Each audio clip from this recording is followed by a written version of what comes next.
কি দৃশ্য দেখেন, পাহাড়। এই পাহাড় আসলে সবুজের মাঝে তো কুয়াশার দিনে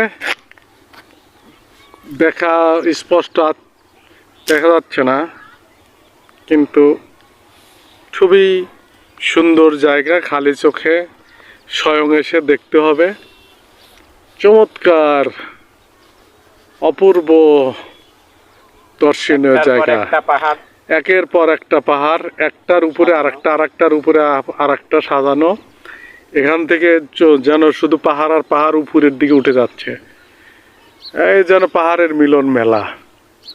এখন সবুজ ধান, পাহাড়ি ঝর্ণার পানিতে এই ধানগুলো চাষ হয়। সেই ধান চাষ করছে বাঙালিরা। আর ওপার থেকে ভারতের পানি আসছে।